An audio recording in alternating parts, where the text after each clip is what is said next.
Od nového roka platia znížené sadzby DPH na základné druhy potravín. A vládni politici sa bijú do hrude, ako problém s drahými potravinami na Slovensku vyriešili. No vo vašom košiku žiadnu cenovú revolúciu nezažijete. A teraz sa pozrime na to prečo. Chlieb, mlieko, maslo, trochu zeleniny a mäso, aj to nie je úplne všetko.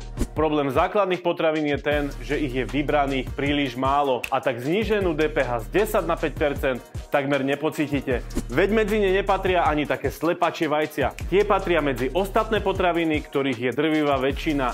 Pri nich je síce DPH na oko znížená z 20 na 19%, no Robert Fico sám už pred 10 rokmi vedel, že takáto zmena DPH nikdy dlhodobo ceny potravín nezníži. Ak znížite DPH z 20 na 19%, tak sa to vôbec neprejaví na cenách, obchodníci neurobia žiadnu úpravu. No najväčším problémom, prečo váš celkový nákup nebude zlacňovať, práve naopak bude viac zdražovať, sú všetky ostatné produkty okrem potravín, ktoré do košíka vkladáte. Čistiace prostriedky, hygienické potreby, detské plienky, školské pomôcky, obuv, oblečenie, športové potreby, elektronika či náradie.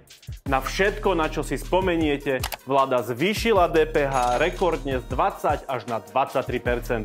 Robert Fico vám síce ukáže, že na zemiakoch šla po novom roku cena dole o pár centov, no že na prášku alebo o takých plienkach zaplatíte niekoľkonásobne viac, ako ste ušetrili, vám už nepovie.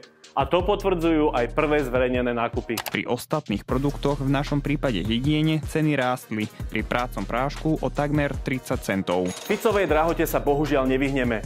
No keď uvidíte niektorého z jeho ministrov, ako sa chvália zníženou DPH na základné potraviny, ako keby ste v tom obchode nič iné ani nenakupovali, pamätajte, že je to len divadlo súčasnej vlády, ktorým sa vás snaží presvedčiť, ako ušetríte 1 euro, no v skutočnosti vám z vrecka vytiahnu ďaleko viac peňazí. To, že budú ceny potravín nezadržateľne rásť aj v roku 2025, potvrdili samotní obchodníci. Ukážem vám to na ďalšom videu.